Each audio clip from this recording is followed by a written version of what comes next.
We're live now. Welcome to Main Event Boxing Talk, everyone. Hey, Nathan.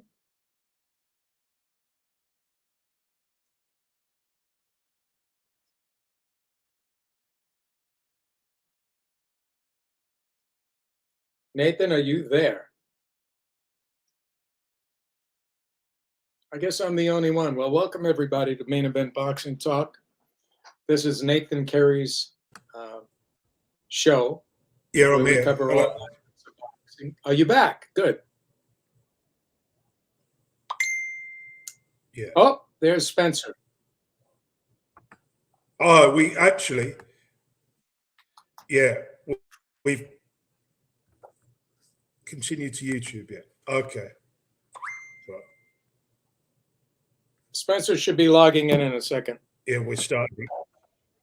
Okay, we started again because it's we just yeah, we're properly live now. Well, good. It's better than being dead. How you doing anyway, mate? Nice. Everything is Nice pretty to see you. good. It's been a very busy season for me musically. There have been a lot of music gigs. So I'm happy about that and grateful for that I'd be, able to get out there again after the pandemic and perform. And here's our good friend, Spencer. Spencer's here now. Hello, Spencer. Hey, what's going on, guys? Hi, Spencer. You okay? Good to have you. All right. All righty. Everything all right? Yeah, You feel a lot good. better now. Yeah. I'm good. Well, even if you don't Right, feel good, we're all kick things off. we're all very. What was that? Okay, we're kicking it off. We'll kick things off. Yeah. Josh Warrington against what was his name again? It was Lopez. Lopez. Yeah, Lopez. Lopez. But this was a very good fight. I enjoyed it, but I thought the scoring was a bit off. But I have to say I had Warrington win it by a couple of rounds. Warrington lost that fight to me. I don't know. Yeah, but he hurt him in the 11th, didn't he? Well, why don't you tell us Go why ahead. you thought he won? Then Spencer could tell us why he thought he lost, and then I'll give my opinion. Go ahead, Nathan. Right. In the first 4 or 5 rounds, he didn't win any, right? Then for me, he kind of took over the fight. I think he just about nipped it. Then in the 11th round, he hurt him. In the 12th round, he could have gone for the finish. But I just think really he probably started a little bit too late. He should have started on from earlier rounds. And I think, I think he did enough. I think he did enough to claw it back. Why do you think he lost in Spencer? Well, I think he didn't carry enough rounds in the beginning. We both agree. Like, I agree that he came on late, but in my opinion, he came on too late. He didn't. Lopez had already had enough rounds in the bank by the time he really had that chance. Plus, Warrington is a dirty fighter. He was doing a lot of dirty things in the fight too. But I guess some people call it veteran tactics or whatever. But like he was blatant with it. Like he was headbutting him and he was hitting him behind, like in the wrong spots, illegal spots. So I think yeah. Well, you want my 2 cents? To be honest, I'm surprised because obviously there was no hometown. There was no hometown decision like we normally get in Britain. There was no hometown cooking on that. I'm going to say something. Wait, hold up. Why do you think that was? Is it this fight? Listen, I just want to say something. Warrington, was this a split decision or this was unanimous?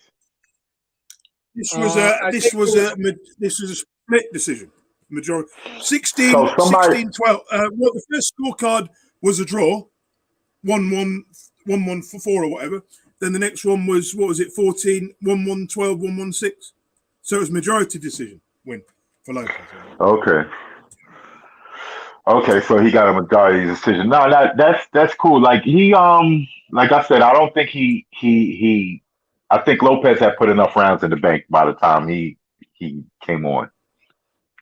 Okay, so here's my viewpoint on this.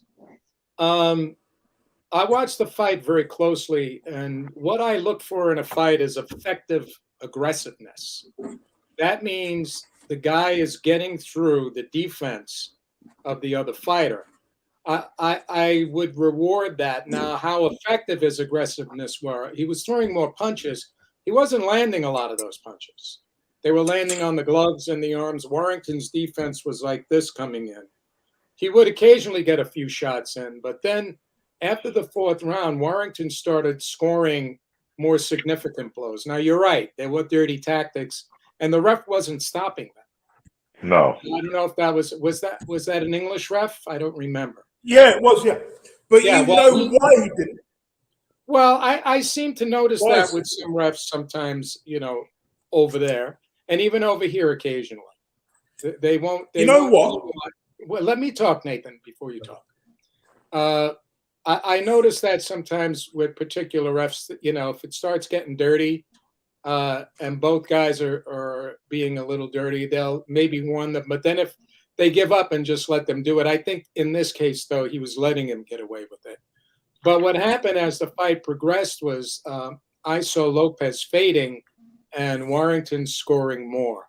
But the amount of activity that Lopez had, I think, is what got him the decision. I don't think all of his aggressiveness was effective. So I kind of gave it the edge to Warrington in that regard. Do you Now, guys think they? Well, I don't think Warrington's fight style is made for that kind of Mexican pressure fight style. I think they should just avoid the Mexicans for him. That style. Didn't work. Yeah. Yeah. He better have learned his lesson. Yeah. Yeah, but Yeah, bloody hell, definitely. yeah. I mean, but when I first saw it, do you remember when this fight was made? I said, why the hell has he chosen another Mexican for? Why would you do that? When you know how I don't dangerous they think are. it's the fact that he was a Mexican. He's just aggressive and threw a lot of punches, and he was slippery. He was moving around a lot. These Now, Mexicans, yeah. well, he wasn't the stereotypical Mexican style fighter in that fight. He wasn't fighting like, say, Juan Manuel Marquez or Herrera. Chavez or something. Yeah, like he wasn't fighting like that. Lopez is not of the same caliber as Lara. Lara is a much better fighter than that guy. I believe that. Yeah, Lara is a much better fighter than Lopez. Yeah, and again, like I said, some of those things, some of the judges might have seen Lopez's movement activity and favored that more so than the impact of Josh's punches. They might have been up close and seen Josh hitting them illegally and didn't count those shots. So, but it is what it is. Josh I don't know what he's gonna do now though. I would like to see where they try to like push him to. Maybe a rematch, Yeah, I mean, he could try to do the rematch. Eddie definitely famous for that. Yeah, it'll make money, especially if it's in England. Yeah. I do believe there is a way back. Yeah, before we move on, I do believe there is a slight way back, just not at the very top. He could fight Kiko Martinez in a rematch for the European. Let me ask you. His time at the top. This is for a title, right? Right? That was for the IBF belt, yeah. Does Lopez, was there like a mandatory set? Because the IBF rules, they might not have a chance to do a rematch. It was a voluntary defense. It was a Right. voluntary. So a mandatory might be due up coming next. So it might not be able to be a rematch. But where Lopez would have to Kiko defend. Martinez has just won the European belt at the featherweight about a month ago. He came back after he lost and won a European belt. So he could fight for the European belt. He could fight European level. He could. Would you say he's good enough to beat Lee Wood from what you've seen of him, or not? So I don't think he is anymore. I mean, it'll be a good fight, though. I wouldn't mind seeing that. Yeah, it'd be interesting. But I would pick Lee Wood anyway. We'll move on. You think Colin? He could beat Colin, or Colin beats him? I believe he would lose to Lee Wood now. I think Lee Wood has become a much better fighter, and Warrington is on the slide. You know, he just is caught up with him. Yeah, I had asked about Conlon though, but okay. Oh, Do you think Conlon? Do I that think Conlon would beat? I think Conlon would Warrington? now beat him. Yeah, I believe Conlon would beat him. Yeah, Yeah, so I I think think so Conlon has too. improved a lot. I also believe Okay. Conlon would beat Lee Wood again if they had a rematch. So I think he's a better fighter than what we saw that night. It's just inexperience that Well, lost in the fight. well, He was winning the fight. say it properly. Say it properly. Beat him, because he ain't beat him again, because he ain't beat him the first time. No, but that's what I said. He would, if they had a rematch, he would beat him. Conlon would win the Right. rematch. That's what I said. Right, you actually said again, but okay. He was doing No, well in that first fight. It was just that he couldn't. He couldn't keep Wood off of him at that end. So Yeah, maybe that's next okay. time. He was winning. Yeah, maybe next time. He'll know to slip that punch. As Christopher Walken said in Kings of New York, I like money. Yeah. so what's next up? Sergio Martinez. 5 in a row, yeah. Yeah, wins his 5th fight comeback. This has been over a 2-year comeback. This guy was ranked 786 in BoxRec. I watched the video. The guy who fought him was absolute shit, dog shit. Martinez nobody's given this guy a European a title shot of any description. He's done. What weight is he fighting at? Super welterweight. Okay, Super welterweight. Let he me was double the check. middleweight champion at one time, so 154 or 160, yeah. And he was and the 154 champion at one point, weren't he as well? I believe. Yeah, but all these years, you don't think he moved up? He's still at mid. Yeah, I know he went to middleweight. Yeah, I know he went to middleweight. Yeah. Let me check his weight. Let me double check. So did you happen to see the fight? Because I watched it. The Sergio Martinez fight? Nah. Okay, well, I don't know what he's trying to do at this point with his career, make money or what. He's 47 now, and let's see, how much is he weighing here? 160. He's 163. It says here they don't give his weight. I don't know what his weight was in 163. 163 pounds. So yeah, he's around middleweight. But the thing is, I watched the fight, and he's just stiff. His legs are stiff, and his balance is a little off. He used to rely on his speed and athleticism, like Roy used to. Yeah, and his legs. Yeah, his legs are shot. You saying? Well, he had a couple of knee surgeries, and yeah. So I know about the leg. Like him having the leg surgeries. I was just asking you, does it look like it's no improvement? It's done. He's not moving around. He's at middleweight now. He's slower. He doesn't move the same. His hands are still pretty fast, but this guy was faster actually. But he couldn't get the defense. He couldn't get through the defense as much. But don't be surprised, man. He might fight Munguia. But if he starts moving up, to the top 10, he's going to get cream. I mean, he's 47. Don't be surprised. He might fight Munguia. 47-year-old fighter who retired. Yeah. Who was inactive for 6 years. He came back in 2000. It's like the old guy trying to come back. You're never the same.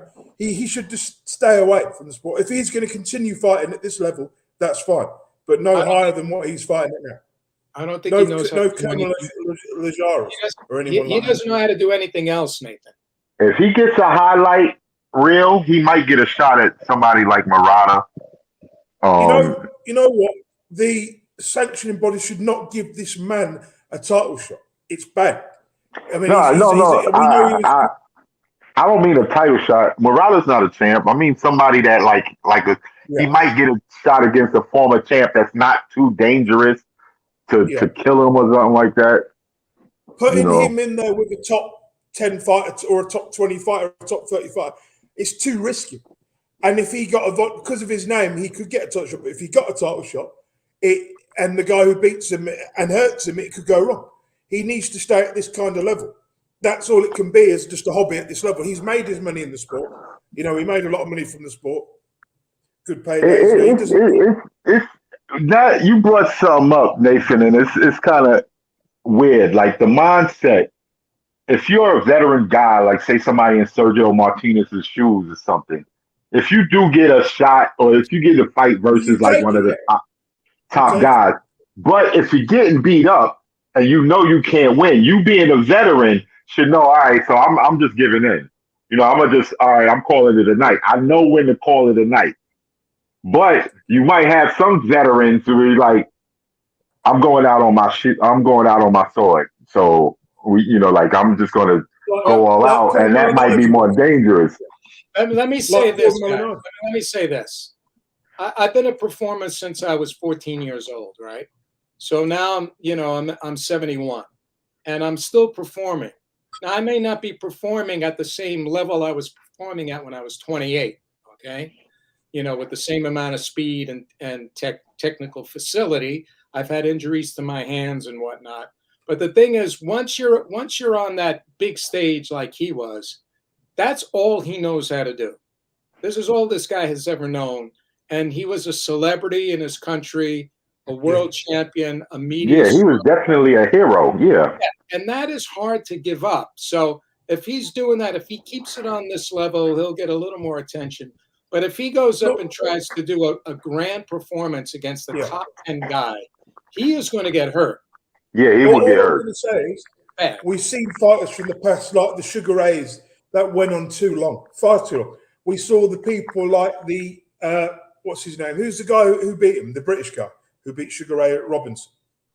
Oh, yeah. Randolph Turpin, right? Randolph Turpin, yeah. He ended up dying with nothing. He bought a castle in Wales. People ripped him off. I went to visit his grave a few weeks ago. He only lives 15 miles from where I live. And this guy is a great champion. This proves you don't go on too long. You can't go on too long in this sport. Well, that's the thing. See, I can keep going because I'm not getting hit in the head. Exactly, yeah. So I could play until the day I die, because I have a solid technical foundation. But I ain't taking blows with a lever. Right. It's a totally different scenario with that situation. I do believe that if he's going to stay around, fight this level of position. I looked at the arena. There looked to be only about 30, 40 people there. It looked like an empty sports hall of a high school, where there's nothing, like those wrestling shows they used to have in the 80s in the territory.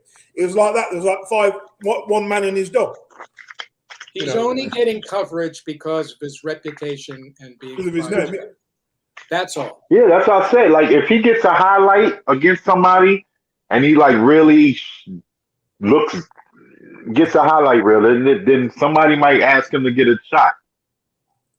And one of those stupid enough to take it. Yeah, like again, I would not be surprised if he fights Munguia. Well, look when George Foreman won the title. He took a beating with Michael Mora until he landed that right hand. Yeah, I mean, good thing George Foreman still got most of his faculties today. So heavyweight boxing, if you've got a big punch, no matter how old you are, you're in with a chance. But at these lower weights, it's not the same, is it? Yeah, no. Middleweights have power. Oh, they do have power. Yeah, but there's a lot of middleweights that got a lot of speed too. That they don't have the power. Right, but that power might, they might not have power, but speed and timing is still deadly. But to get back to the point, he was it Martinez fought Brian Rose, who's a former British champion. That was a fairly decent level, just below European level, and he beat him about a year ago. That was a good win. But some of the people who beat their guys now who are who have got like 6-0, 6 wins and 10 losses or something. But I'm not sure if these guys. Sorry for cutting you off, Nathan. I was going to ask, like the level, like say the Cheesemans and those type of guys. They're the people he would beat. He'd still beat Cheeseman now, I believe, if he fought him. Yeah, so he could fight those and those level guys as long as he ain't trying to fight Triple G. Yeah, but even the guys like the Eggingtons and people like that, these guys I even think he should just keep it to the level he's at. Enjoy it. Yeah. Yeah, he better Right, not get no shot at the Diamondback or nobody like that. Yeah, that's what I'm saying. He'll get hurt. Right, we'll Yeah. move on to number 3. Oscar Rivas and Effie Jagba has been cancelled because Eye Oscar injury. Rivas has an eye problem or something. It's come Yeah, back up eye again. injury. Yeah. It's too Okay. bad. But Yeah. he's had eye injuries before, right? The eye injury he had when he fought of a different license, they refused to sanction him for like a year. Then he mysteriously moved to a different, he's with a Canadian boxing sanctioning body. And, or something. So they wouldn't sanction it because it was supposed to be in the States, right? Yeah. He probably has a detached retina. But he's been He couldn't fighting get with, clearance. he had this injury like even before he fought White. Well, He probably was able to get clearance where he was at. Now he can't get it in America. Yeah. No. That's too bad. I think that might be the end of his. Joe Frazier had a bad right eye, half of his career when he fought Ali. He was legally blind. And he still got sanctioned. And he still. Well, nobody knew back then. I don't know if they had the diagnostics. I don't know how he passed the test, but he was almost legally blind in that eye. That's why Foote stopped the fight because his left eye was closing and he couldn't see out of his right eye, even though it was open. If you took a time machine and went back 50 or 60 years to when Ali and Marciano were in their prime, you'd be disgusted at some of the stuff they're getting away with. It is what it is, and boxing's evolved. But yeah, it's a shame. This would have been a good fight. But then, in a way, this kind of protects Jagba because he won't get into the beating now. Well, in all fairness, medical diagnostics are much better now than they were then. And there was also more graft back then. And it's the amount of money that, like, back in the days, guys had to show up regardless if they was injured, the eye hanging off, or anything else, because they didn't have money. They had to get paid or whatever the case is, so they had to show up to work. They didn't have stuff that they had contracts with that they could just, every fight that they're making is a pay-per-view fight or a big fight where they're getting hundreds of thousands or millions of dollars or something like that, where they could fall back and heal properly, And that's it. And that's in all of the sports. Like that's Fury in and major sports. Canelo were doing, That's right. They had a fight injury. Most fighters fight with some kind of injury. But, even back in the Golden Gloves, when my uncle was in it, he was in the final. He got the flu, and his manager / coach paid off the doctor to let him fight, and he lost. He had 102 fever. He was fighting for the Golden Gloves in the final. Yeah, that wasn't. Yeah, that's not cool. But yeah, like you said, they might suffer it in training camp, like during the sparring sessions or something like that. They might get hurt.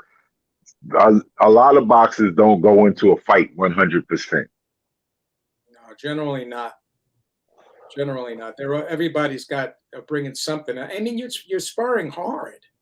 Yeah, but there's a difference between like a nagging injury or something that like soreness or aches or whatever the case is, and having some like something wrong with your ACL or something wrong with your elbow that's going to be detrimental in the fight, where you can't throw or you can't block properly or your hand is broke. Whatever happens like that, those are a lot more serious to be trying to fight through than just some aches and pains or something like that. Look at Dubois. Dubois ruptured his ACL in his knee when he got knocked down. Right, and he had to come, and that was in the first round, right? And he had to like take a knee for 2 more times. I'm surprised he was able to even stand up for 3 minutes in the second round before knocking homeboy out in the third. Like that's a bad injury. Yeah, in a fight. Fighters fight with broken jaws and noses in fights, Yeah. Having a broken nose, I think that's like a rite of passage for a boxer or something like that. Getting their nose broken. So. Yeah. Hey, Nathan, you want to do number 4? Or Coley is back? Yeah, Lawrence Coley has left Matchroom and signed with Sky. and also David Ben Shalom, I believe, he's signed for Boxer and a deal with Sky.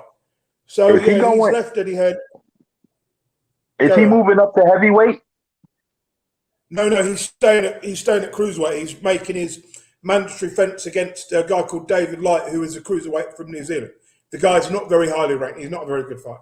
The guy's so mandatory. Okay, I mean it makes sense if he gonna have a new contract. Was because he'd used all his fights up, I believe, with Eddie Hearn, or he had one fight left.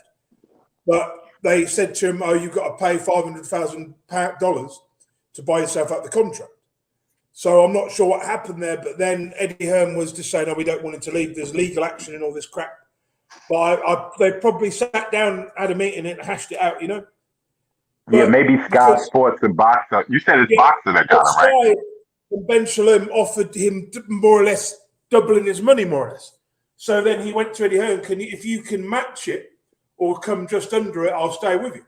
And they refused. Okay. So in boxing, there's no loyalty. If somebody's offering more money, you've got to take it sometimes.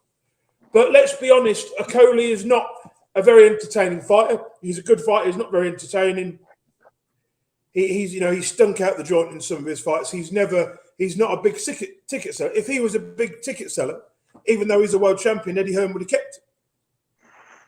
Yeah, we'll see him at heavyweight soon enough, though.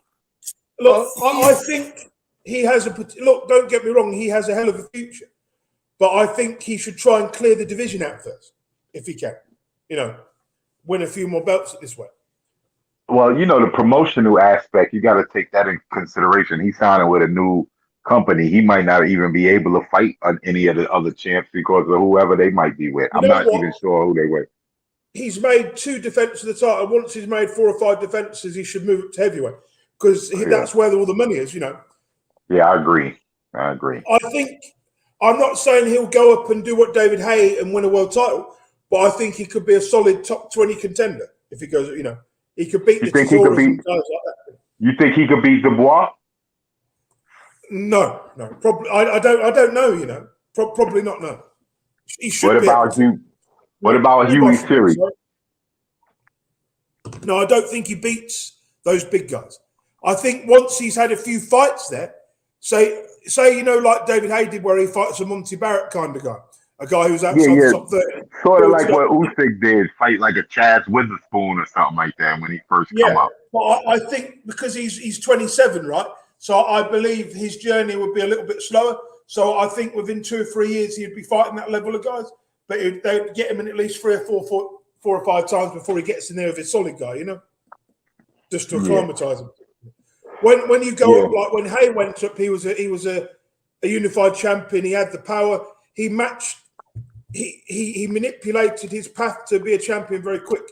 Fight Monty Barrett, a guy in the top 15, ranked number 7. Get a voluntary shot against Valuev, the easiest champion in history. That's how you do it. There's no Nikolai Valuevs left anymore. Well, Daniel Dubois. Right. Daniel Dubois is too big for him. Yeah, I guess you could say that, yeah, that's what I thought, yeah.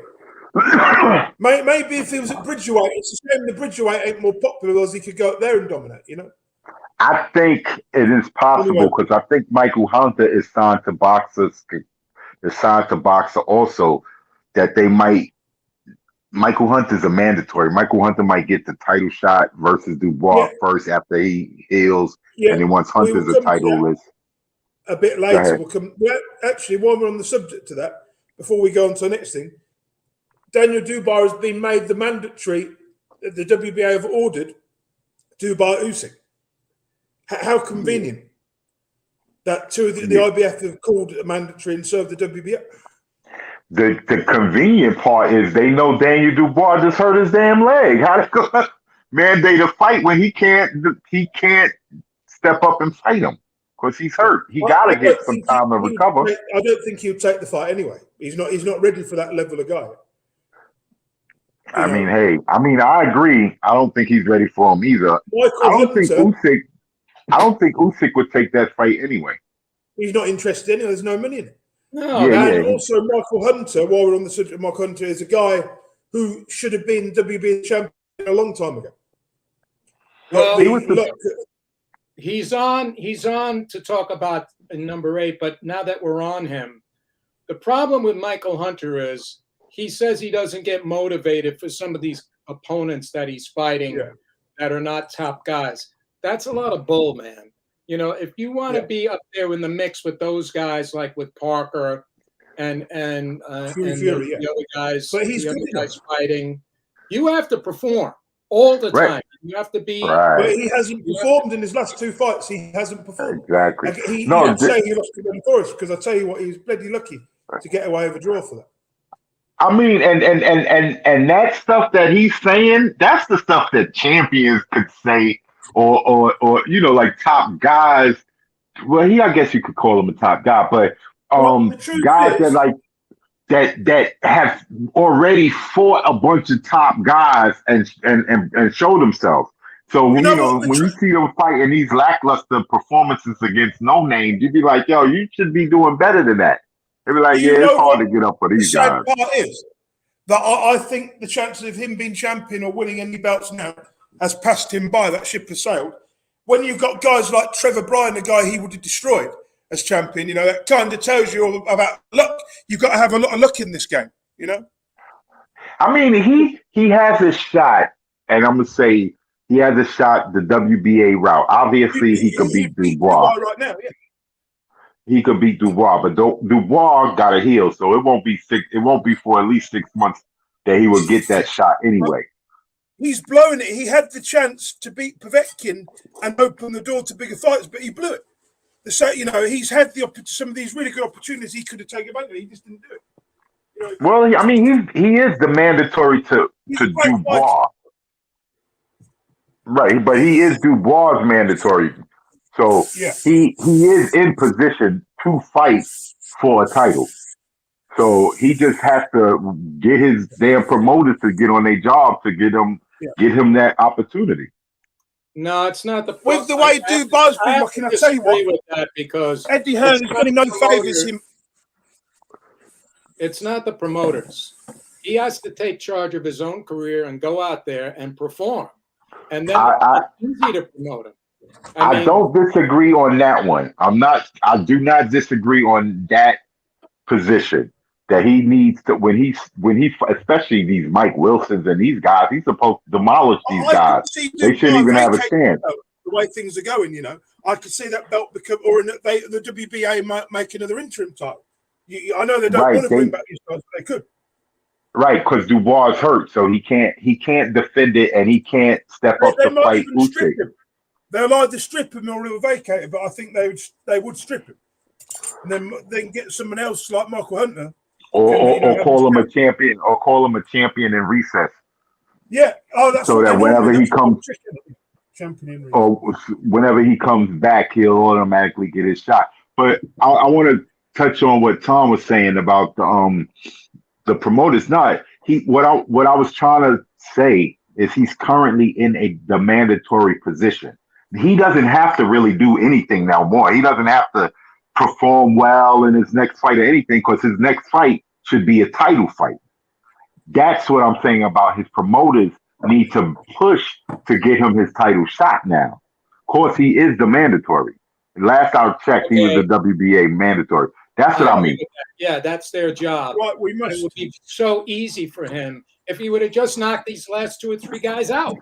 Yeah, no arguments there. If he would have just showed that there's levels to this game and that they're not on his level, then people would have been demanding somebody like, yo, why isn't Usyk fighting Hunter again? They scared, you know, like, why isn't Dubois fighting Hunter instead of Lorena or whatever? You know, like they would have been calling for them to fight already. Yes, you're right. I definitely agree. You know, it's like Mr. T and Rocky III, you know. Mm-hmm. You got to go out there. What's the next thing? Let's see. We got Bud wins with torn glove, and then there's the Glovegate protest. And so it was a success. Yeah, go for the next one then. Yeah, okay. That's the next one. So, what did you guys think of Bud's performance? It was cool. I mean, to me that was a standard Bud performance. He had to see what his opponent was doing, and then he went around what his opponent was doing.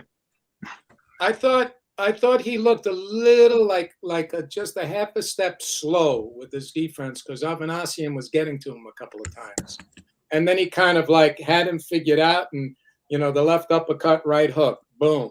He started throwing that left uppercut and had him thinking about the uppercut, and then he came around with the right hook, and that was it. No, but like I said, but that's Bud's thing. Usually, it takes him 2-3 rounds to get adjusted to who he's fighting. So yeah, I think though he knows, he's got to get this fight with Spence in the next year or so, because I think in the next couple of years he's going to start sliding, a little bit. As great as he is, and he's got guys like Boots Ennis now calling him out. He needs to make a big payday year and move into his own promotional company. I mean, you could see the guys that was training in his stable. They're moving like him. They're thinking like him. There was a light heavyweight I watched that, like, I could tell that Bud was giving him pointers. He's giving pointers to Shakur Stevenson. You could see these guys learning from him. I think he's going to go into that area and also do his own promotions. But I think it was a successful promotion. I think he needs to get this fight, and Spence says he wants it. But yeah, they're gonna fight. They're gonna fight. When? 2 years from now? Yeah, I mean, listen. It took about 5-6 years. I know Sugar Ray was hurt for some of that time, but Spence was hurt for some of this time. It took like 5-6 years before Sugar Ray fought Hagler. He did fight Hearns and Duran along the way, and Benitez along the way. Before that was the fight. That was the ultimate fight. But some of the fights take time, and in the lead up, Spence has been collecting belts. Like, he's been fighting all the other top guys. Bud has been fighting some of the top guys, some top contenders. So I just say it's the business of boxing. I would love to see them fight next. I'm not like a lot of the fans that be on social media and like dwell on the Spence Bud fight not happening, because there's a bunch of fights that are happening that I can enjoy myself and entertain myself with, that I don't have to get upset about a fight that's not happening, if you get what I mean. Like, right. I agree. I'm just saying, though, in the scheme of things, I think he wants to make this fight now. They both want to make it now. And I think if it marinates any longer, Oscar De La Hoya with Canelo and GGG, I think Bud is going to lose a step here, a little bit. He's going to slow down. That might be what Errol Spence in them camp is looking for. So it's like, I think between the two of them, I think Bud is the better boxer. I think Bud will beat Errol Spence.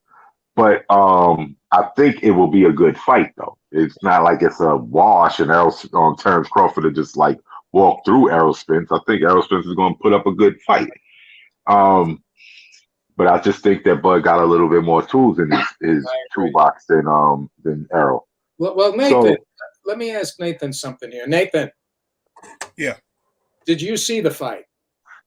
I saw the highlights of it, and I just thought it's just another good performance that he put on. He did what he was supposed to do, and you can't really say any more than that, really, can you? I don't think.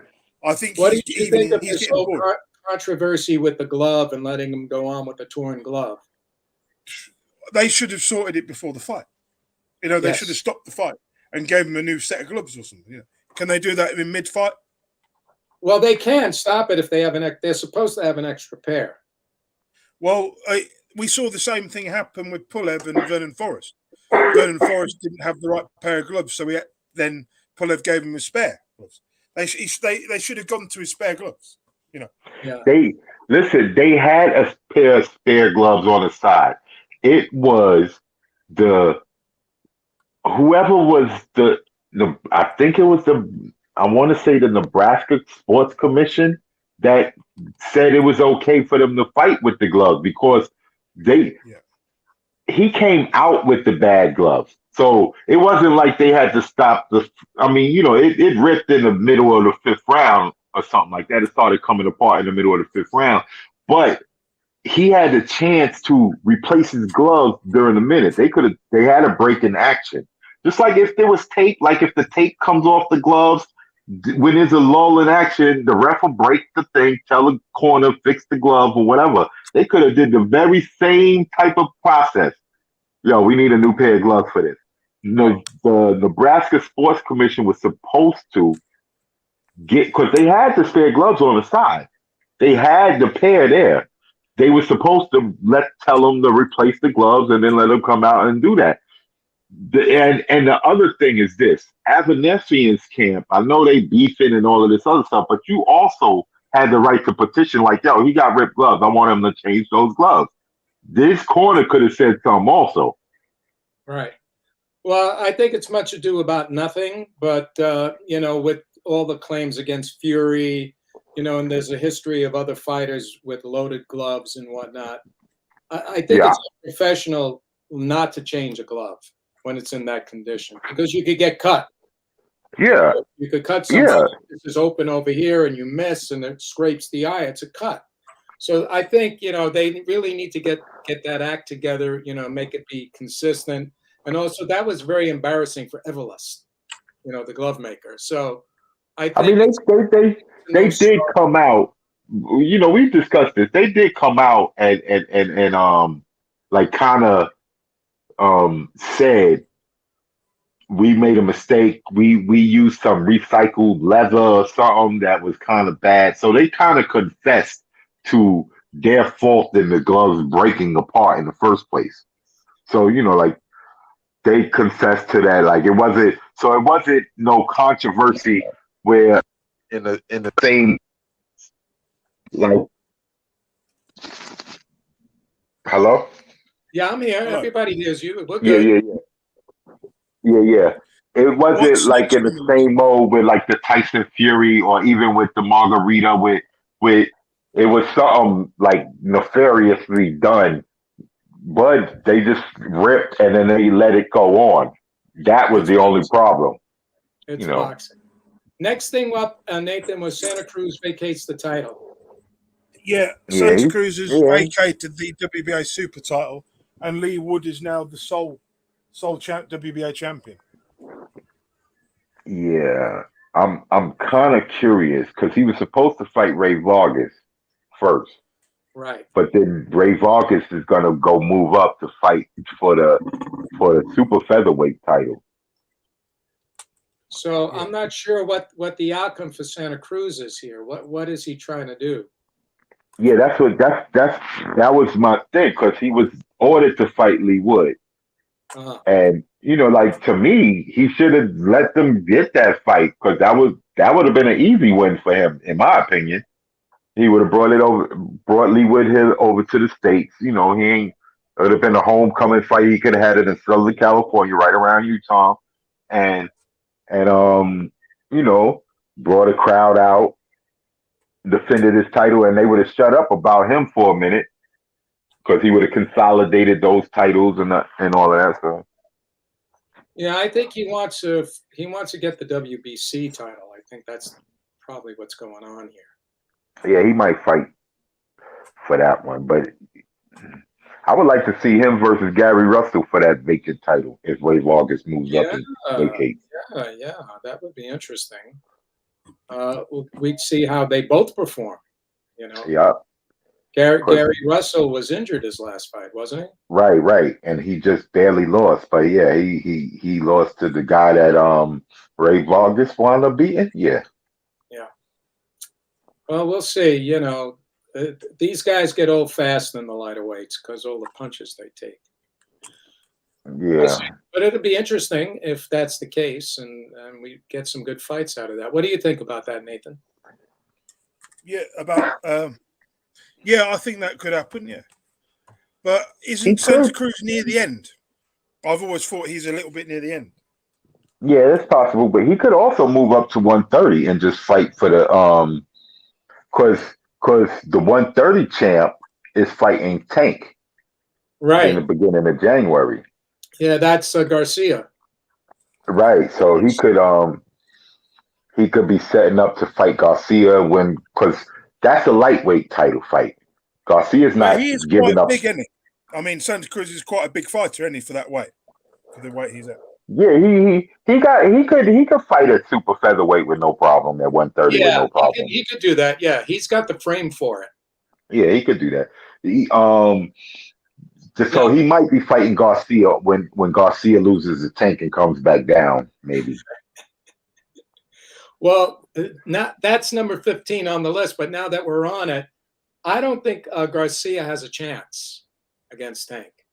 I don't think he has the power and the boxing, the enough tools in the book to be in his tool case to defeat Tank Davis. Yeah, I can't recall the Gutierrez fight right now. I'm not getting a picture of how that fight went. Him beating Colbert, about to say Colbert like Stephen Colbert. Him beating Colbert was a close fight. Like he beat him. He clearly beat him and he won and all of that. But it wasn't like a wash. And if you barely beaten Colbert, I don't think you might be ready for Tank at a higher weight. Oh. No, not with the heat he's going to get there. No, he's. But hey, more power to him. He's the champ at 130. So what do you think about it, Nathan? Nathan? He fell asleep. Nathan!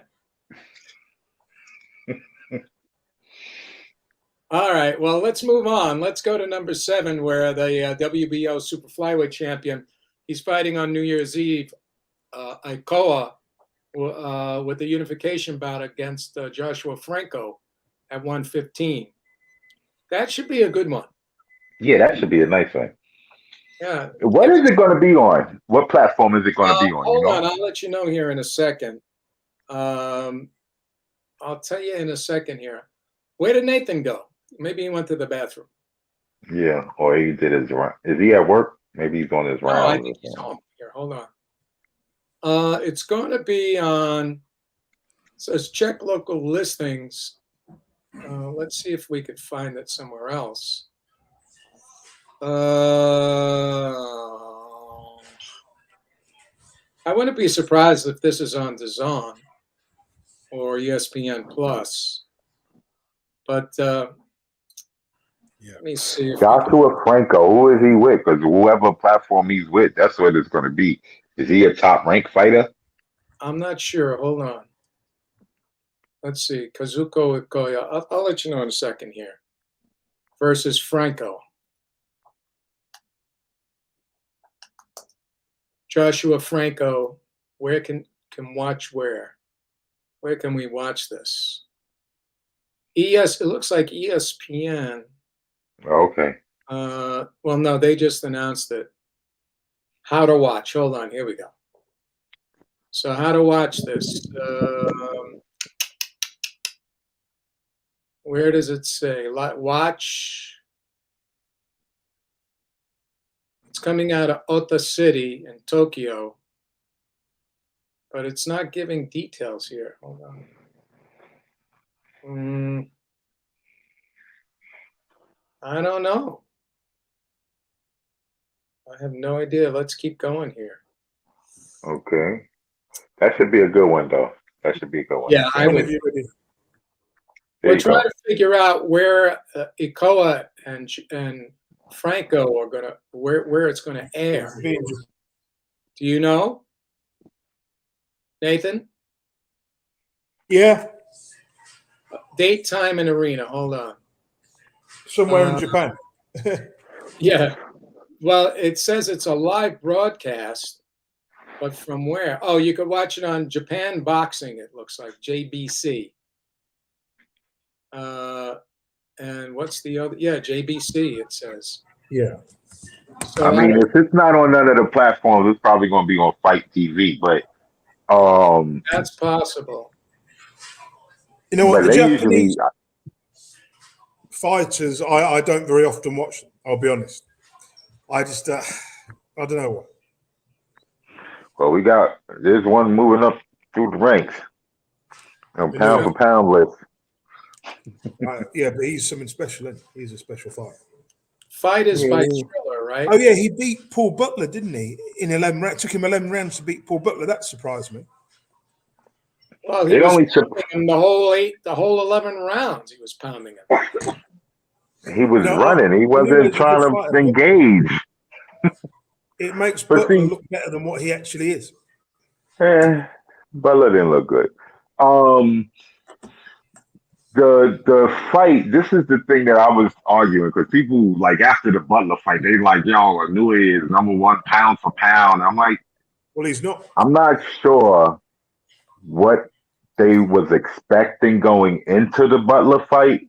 That Butler was a pound for pound threat or something like that. Because if Nui wasn't already pound for pound number one on somebody's list, beating Butler shouldn't automatically like jump somebody to the top of the list for beating Paul Butler. Yeah. That doesn't make sense to What me. shocked me was that if you're a pound for pound great, you get rid of a Paul Butler in 2 or 3 rounds.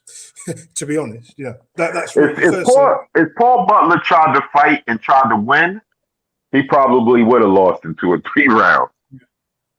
Hey, it's going to be on the Zone with the Cole. Okay, the Zone. Yeah. All right, that's good. I got that. So yeah, as far as what you were saying there with Butler, he just wanted to survive. What's his name? The guy we're talking about, the other Japanese fighter, the champ. Inoue. Yeah, the monster. He's starting to peak. His combinations and speed, he's starting to peak. He's looking really sharp. Yeah. As his fundamentals as an orthodox fighter, like he's great. He doesn't have I don't see his style being unique like some of it, like Bud. His style and his fluidity and what he does. But in terms of boxing basics, he's peaking. He's good. Yeah, he's good. Like, listen, he puts together the ones and the twos perfectly well. Again, we're gonna see his test because he's planning on moving up and trying to. I think he's supposed to be able to position himself that he could be Stephen Fulton's mandatory. So, excuse me, if he wants to, he could go up there and fight Stephen Fulton. Again, that's if they could negotiate something because they on different, they got different promoters and different networks and all this other stuff. But Fulton he could fight. Great that would be a great fight for them. Yeah, but Fulton is supposed to be fighting Figueroa next. He's supposed to be rematching Figueroa. So, and that's supposed to be at 126, not even at 122. That would give a little edge to Figueroa, I think. In the bigger division, it's possible. It's possible, yeah, because that might have been what was the difference in it. He had to, Fulton would have to change his style a little bit. He doesn't have to stand toe to toe with him. No, he could box though, because he showed that he can in his last fight. Yeah, Inoue I think has a little bit more speed, but I think Fulton though is the way he moves is a little bit better. Inoue is right in front of you. He darts. He has head movement, but I think Fulton, if he controls him with the jab, can keep him outside, keep away from the ropes. Yeah, Inoue's going to have to. When he goes up, those guys throw a lot of punches. Well, look what Donaire did to him with the jab. The first time, no, that's what I'm going to say. Those guys up there, they throw a lot of punches, so he's going to have to be able to do what he's doing when punches are coming back at him. Yeah. A lot of times those guys he fights, he's quick and he's real fast. He's quick to attack, and those guys don't get a chance to really be on the offense. They got to always be on the defense most of the fight. So they don't get a chance. Like I said, they don't get a chance to attack. So he's usually in control. I want to see him when he's not in control so much. Donaire had him the first fight, obviously, not the second. Well, let's see what happens. Let's move on to number 9. Bivol's been voted the fighter of the year by several platforms. Nathan, what do you think about that? Yeah, I don't agree with it, to be honest. I don't think he Why was. not? I just don't think he was. Why not? Who do you think should have been? He didn't unify any belts, did he? You know, he was good. He got a good win over Canelo, but he didn't unify any belts. You know? Who you think should have won? God, you know. Do you think Haney should have won? Yeah, to be honest, yeah. Because he undisputed champion. Bivol beat the pound for pound #1 fighter in the world. Yeah, but not at that. But Canelo wasn't the premier fighter at that weight. We only presumed it because he won a belt. People are only going off the fact that he won a belt. He only had one fight at light heavyweight and won a belt. That was it. You know, I don't think there was any. I think Bivol gets it. I think Bivol gets it because of who he beat, the name of who he beat. Yeah, that's all you can give it to. Because me personally, it was a career super middleweight. Only had one fight at light heavyweight. Yeah, me personally, I would have gave it to Bam Rodriguez over Bivol. Yeah. Mm. I mean, you can't really call a weight bully the best kind of win, can you? You know, a weight bully win. I mean, you know, I wouldn't really consider Bivol a weight bully because Canelo called him out and targeted him, and he just accepted the challenge. But I mean, and you know, they're giving it to him not only on Canelo, but how he just demolished Zerto. Yeah, he got a, you know. Yeah. So I'm not like he didn't stop. No. I'm not shocked. First of all, I'm not shocked that they gave it to Bivol, and I could see in some objective type of way maybe that y'all could give it to Bivol. But again, like I said, I think Bam deserved it. He jumped up 2 weight classes, won a title, fought 2 of the top 5 guys in that division.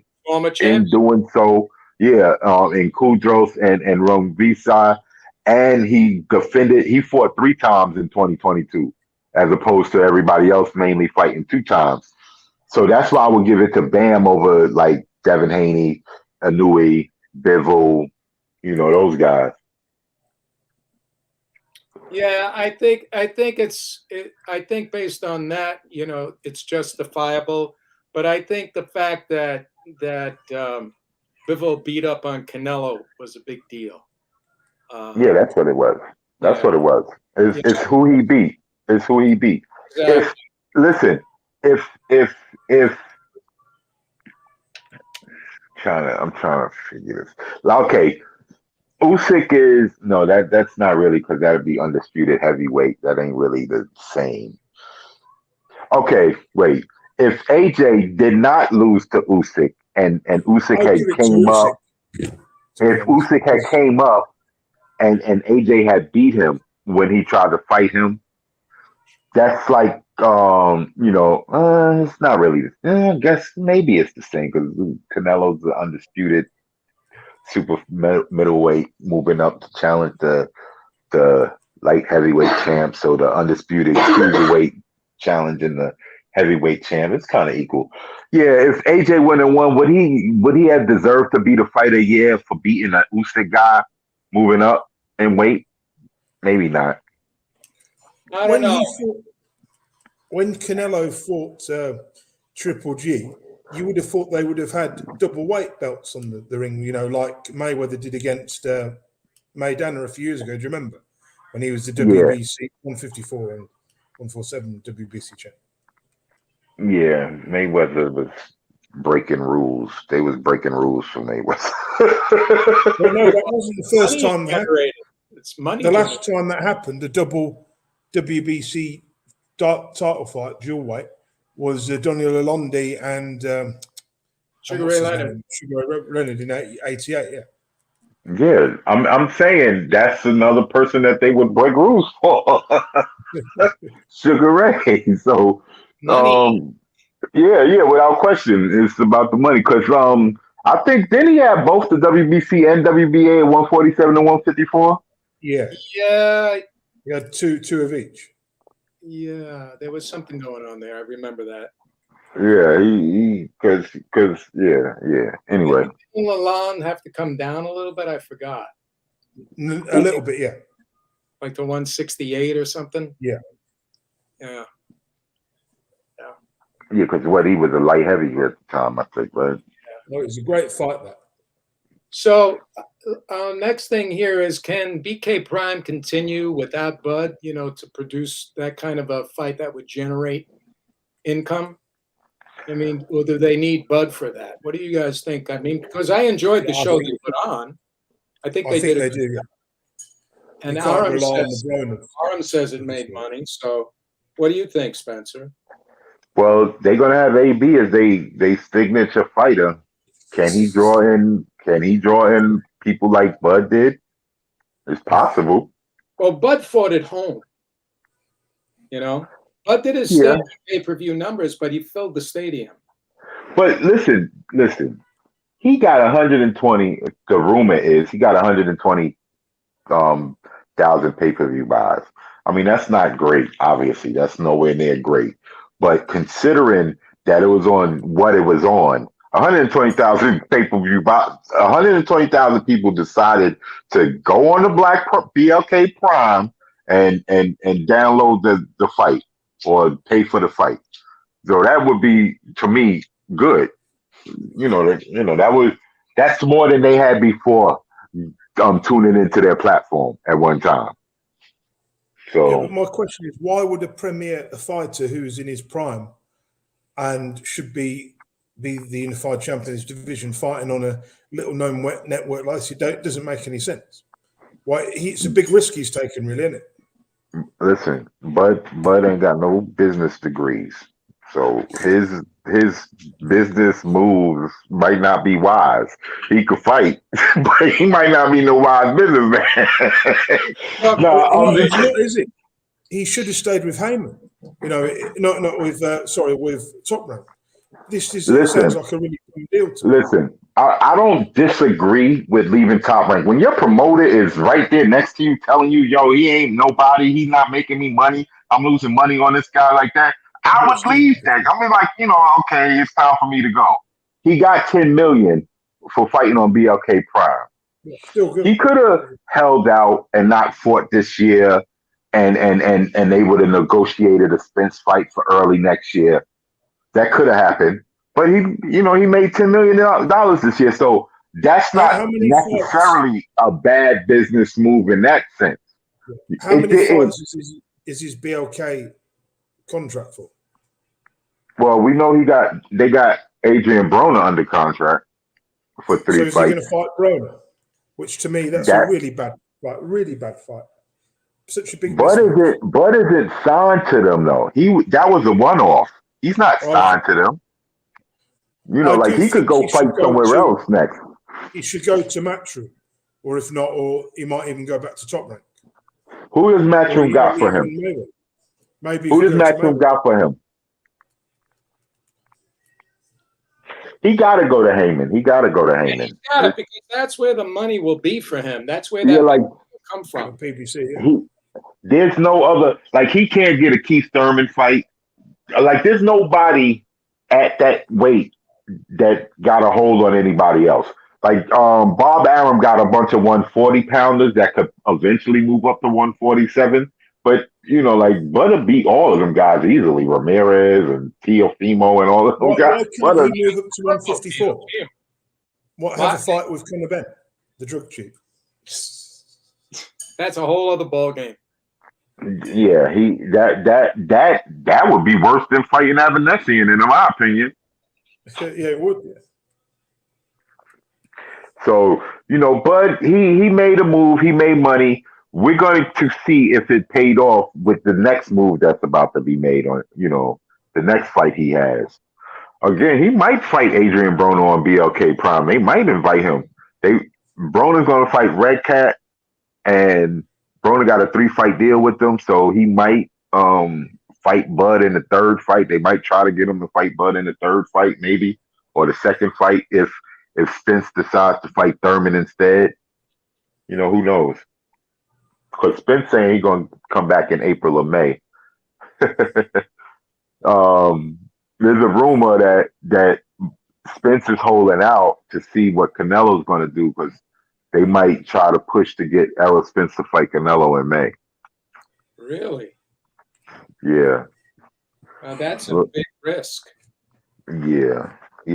I mean, 168? No. Well, I think they would try to get Canelo to fight him at 160. I don't know if Canelo would go down to 160. He's never going back to 160. Yeah, I was gonna say I don't know. Maybe they'll try 164. I don't know because that would be a like a Brook Triple G type of thing to me. Like I don't think Errol Spence would beat Canelo in that sense now, but who knows? That's a good segue, Nathan and Spencer, into the next thing here, which is Canelo versus Ryder, because Canelo shows interest but says he's focused on his hand rehab. But to me, that means he's going to do it. What do you think? He's fighting Ryder. Yeah, and he might fight him in the UK. Yeah, that's the thing. Nathan, you think that? What's the story over in the UK about that fight? Are they looking for it? Yeah, they're talking, obviously, because Ryder's the WBA interim champion. Right. WBO. He deserves WBO interim champion. I believe he deserves this opportunity. Well, he deserves the payday. Is what it does. But it is a mismatch. It is a big mismatch. That's what I wanted to find out. I mean, how long do you guys think this fight would go? I predict 4 rounds. 4 rounds, 4 or 5 rounds. Yeah. What do you think? Yeah, about that 5-6 rounds. Listen, I'm just going to correct you. Ryder, I don't know. I don't agree that he did whatever to deserve this fight. So he got a win over Danny Jacobs. For me, that's good enough. He shouldn't have won that fight. And then Zach Parker was injured and couldn't continue in his fight. So I don't know if that's like that. Those 2 fights would be considered deserving of the payday. And he also beat Zach Parker, a guy who was a prospect. Yeah, no. But again, like I said, Zach Parker didn't Zach Parker hurt his hand or something like that? Yeah, so he retired. Yeah, he retired. Yeah. So he had to stop the fight because his hand was broken or something. So yeah. That's what I'm saying. Like, I don't know if those 2 fights are more deserving than any of the other guys that's one of his titles mandatories. No, but what I'm saying is from a career point of view, from a man who got knocked out in 1 round by Callum Smith 6 years ago, I think it's a pretty good turnaround to being an interim champion to getting a shot at a major world belt. For me, I'm not even sure this fight happens. It shouldn't happen. I think it will happen for 2 reasons. Number one, Canelo needs to recover and test his hand on someone who isn't too dangerous for him. And number 2, it's an easy fight for him to look good in so that they could say, okay, now we'll go back. In another day, John Ryder, if it was for a vacant belt, John Ryder would win this fight and win the world title. He has worked his career around, but he deserves the payday for me, That's his reward. It's a big payday. Yeah. Okay, and I'm going to say from the Ryder perspective, yes. On his thing, it's like, he suffered a big loss a few years back. He came back, he had a couple of bumps and, bumps and bruises or whatever. But Ryder is in the same shape of a Rocky Fielding. He's in that same kind of shape. Do you know what I'm saying? As the way he is standing as a fighter. He's where John Ryder was 5 years ago.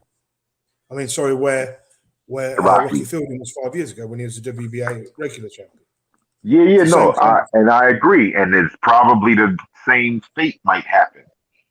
Yeah. 2 Rocky Fielding opponents, 2 former Smith opponents that were knocked out in a round. Well, I think if Canelo wants it, Canelo will get it. And that it's looking like that's what he wants. And for him to go to England would be a big gate, for people in England to come and see him. The Zone is going to give him $50 million to go fight in John Ryder in England. Okay. so, so, Thank you. so he is not turning down that money. Listen, guys, I do have to go. All right. But it's been a great show. Let me say this. You know, we got Christmas coming up, and we're probably going to not have much to talk about because there are no fights next week. Right. So unless we wait until the new year, I wish both of you guys and all of the people that follow this show a very happy holiday and a happy new year. Yeah. Happy Chanukah. Happy Kwanzaa. Whatever. Merry Christmas. Happy New Year. Christmas. And like you said, happy holidays. Whatever you want, you know. And don't forget, happy Boxing Day on the 26th. Yeah, Boxing Day. Hey Nathan, let's come over there and have some bangers and beans. Thank you, guys. All right, man. Have a good one, man. Happy holidays, y'all. See you next week. I'll try and do a show. Okay. Bye, guys. All right. Love you guys. All right. Later. See you later. Take care.